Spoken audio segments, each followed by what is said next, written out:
He kōna ipurangi tēnei nā te reo irirangi o Aotearoa.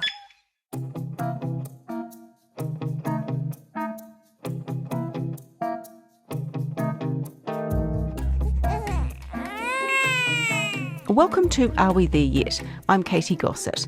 And when babies come into the world, they're completely unself-conscious. They just do anything, cry, laugh, fill their nappies at will. But as they get older, some of that ease or confidence seems to ebb away. Oh, definitely. I think all three of them had confidence issues. We've got three kids, and each of them experiences periods when they go through, a lot of unconfidence. They're confident, but I think they also have their doubts within themselves. I mean, that's human nature. It is natural for all of us to have ups and downs, but it seems like as parents, we've become preoccupied with the ups. We want our children to be confident. The issue of confidence is an interesting one. We often hear people described as either confident or not confident, as if it's a thing we're born with. That's our clinical psychologist, Catherine Gallagher. In actual fact, it's often something that we learn through experience, and it can really vary across time. So how does it come about that some people seem bulletproof and others not so much? Some might seem like they're born with an inbuilt Teflon shield to repel the opinions of others and the difficulties that life might throw at them. But rather than seeing this as an excess of certain quality, you could actually argue that these people probably experience an absence, or at least a more manageable amount of anxiety, which is often the thing that holds us back or saps our confidence. We'll come back to those seemingly confident kids later on, but let's look at those children whose anxiety might be denting their confidence. We already know we've all got an alarm system that helps us through dangerous situations, but that same system comes into play when we just face normal challenges. The frustration we feel when we're struggling with a problem, or which we visibly see when we see a baby rolling over or struggling to roll over and pull themselves up, it actually serves a purpose. When we're faced by a challenge, the brain goes in search of a similar experience that it can draw on to kind of, model what it's going to do next. When it doesn't find anything, the alarm goes off. This creates extra resource, we get extra focused, and as long as we aren't overwhelmed, then we're in premium learning zone. So in fact, it's an opportunity. The trouble is, a lot of people do get overwhelmed and then anxiety kicks in, and suddenly trying to learn a new activity becomes easier said than done. I think it just became almost like they were frightened to try something in case they looked silly. It's really hard to be confident when you've got a worry brain telling you, but what if? Oh, don't do that because you might make a fool of yourself. So I think worries can often sap confidence. In other words, when it comes to the confidence game, for children with anxiety, it's not really a level playing field. And that's where it's tempting for us as parents to wade into the fray and rescue our children. But ironically, we actually need to scaffold the worriers more to go towards their feelings and challenge them as not being accurate and give it a go. And that can be a really hard challenge for both kids and parents. Of course, pushing children towards their challenges is not new. This educational documentary, back in 1965, might not have talked about scaffolding, but it did urge New Zealand families to get alongside their children as they tried out new things. We should encourage and quietly teach them. With patience, we can teach them at an early age to be independent, self-reliant, to do things for themselves. And then, of course, practice makes perfect, although parenting and perfect don't usually turn up in the same sentence, at least not in my house. The point is, though, that the more experience children have of getting through a difficult situation, then the more confidence they'll have in facing new things. So, parents, it's great to expose kids to new challenges and experiences and reflect with them on the skills they already have and the ones they might need to develop in order to get through. In a way, we're encouraging them to see themselves objectively. Kids do need reminding of their strengths, and by the same token, they also need to develop realistic expectations of their ability. We can't all be rich in the core. We also have to be slightly careful that a conversation around strengths does not turn into a full-on reassurance session. If we spend too much time talking our kids out of tough feelings or reassuring them, then it can actually feed a lack of confidence as they learn that they need someone else to manage their tough feelings for them. Instead, when things do turn to custard, as they often do, then we should just let them kind of feel the feeling for a while.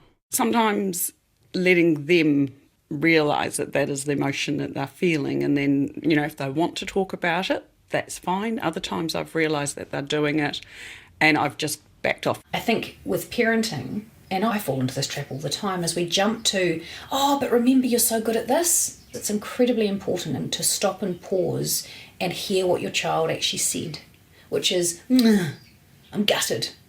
And if we jump to, oh, but don't worry about that, look at this, we're missing that moment of going, yeah, I can totally see you're gutted. That makes so much sense why, because you were so looking forward to that, hey, or you put so much pressure on yourself to do well at that and you haven't done well, hey. I'm really sorry you're sitting with that. And then you can move them into some reframing, or then you can kind of move them into another way of looking at it. But if we jump over the feeling that actually I'm disappointed, then inadvertently we can be giving the message that you shouldn't have those negative feelings. This is why as parents, I think when the PC world, we jump over winning and losing. Because we as parents can't tolerate the fact that our child might be gutted. Being gutted, it's a learning space. Because what am I going to do with gutted? Am I going to push through it and I'm going to try harder next time? Am I going to just go, actually, the fun of doing the thing was worth the guttedness afterwards, so I'm going to do it anyway? Or do I give up and try something else? But it's not just about what we say to them or don't say. It's also about the views of other people and what children say to themselves. Unfortunately, we can't get rid of all the haters. And this can be especially difficult when some of those are inside our own heads.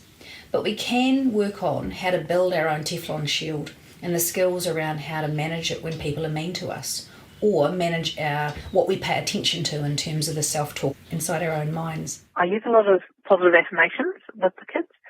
So we'll sometimes just repeat them back to each other and just say, I am confident, I am capable. That's about them improving their own self-talk and their own mindset. Because if children don't get any positive feedback, it can really inhibit them when it comes to trying different activities. If I'm not trying stuff because I feel really anxious about it, then I don't get lots of practice at doing it. So I don't get kind of feedback from the environment that I could do it or that I'm good at things. So I don't try stuff. And so you can see how things kind of feed back on themselves. And over time, it can become a pattern and then a problem. We can have kids being a little bit vulnerable to low mood because their lives become a little bit less full. And one of the things that actually protects us from low mood is having a life that has some experiences of pleasure in it, but also some experiences of mastery. So if we haven't got experiences of mastery, you can see how that can start to chip away at our mood. Now, I'm not sure that I'm particularly a master of anything, but luckily, Catherine explains that mastery has a wider meaning here. You don't always have to win. The mastery experience might be, I did it, I failed big, but actually at least I gave it a go. That's the thing I challenged myself around. Or I did it, failed big, and picked myself up, and that's the thing I can be proud about.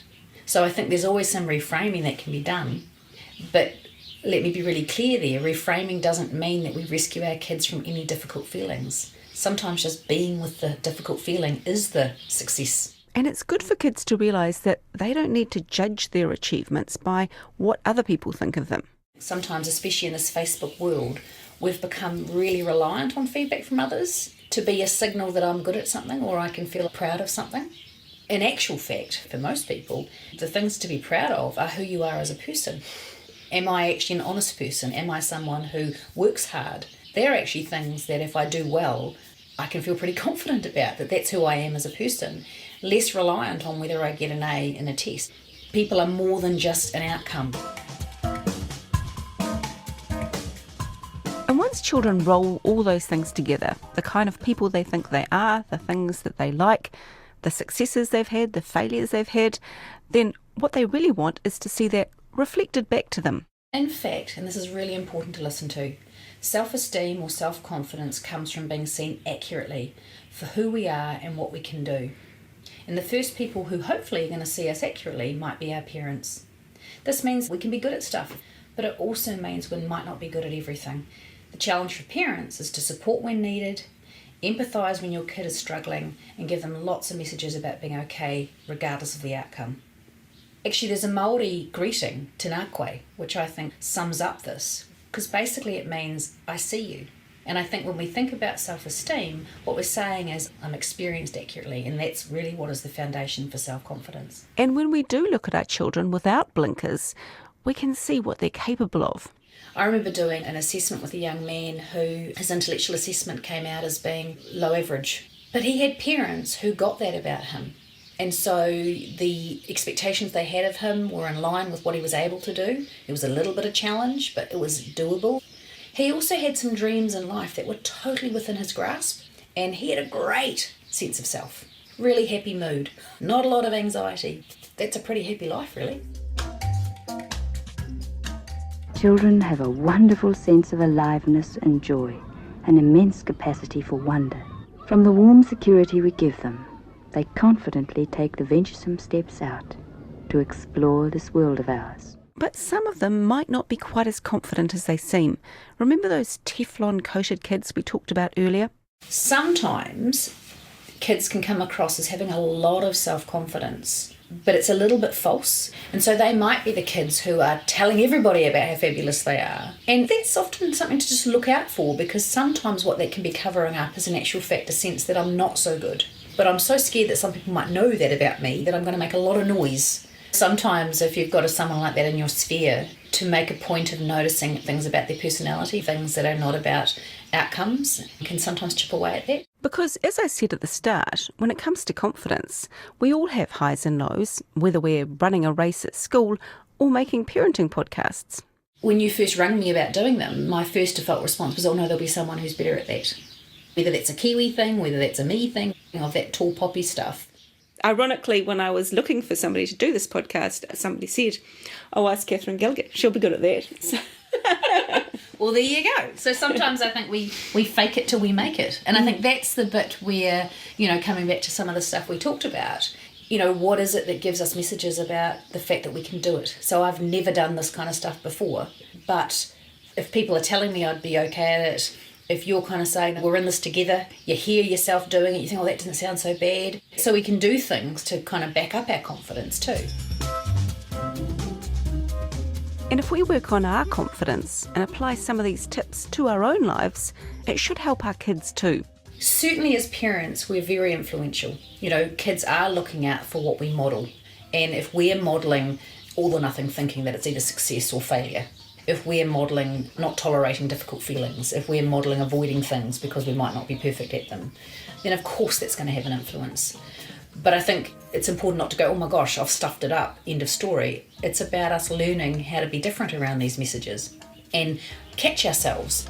It's actually never too late. Don't forget you're an adult, you're a human being in your own right. So if some of this self-talk or some of these issues with self-esteem actually you struggle with, it's never too late to start learning how to view things a little bit differently. It is that building self-awareness, taking a few risks, trying a few things out that can help clearly your child, but also going to help you. And that's it. Are We There Yet is presented and produced by me, Katy Gosset, with assistance from Adam McCauley and engineering by Alex Harmer. Tim Watkin is the executive producer, and archival audio comes from Ngā Taonga Sound and Vision and Archives New Zealand. If you enjoyed this, you can find other episodes on Stitcher, Spotify and Apple, or go to rnz.co.nz and check out the podcast page. While you're there, you could have a listen to some of the other great RNZ content, including Voices, a podcast about people with diverse backgrounds living here in New Zealand. And remember to join me next time when I'll talk about children and swearing.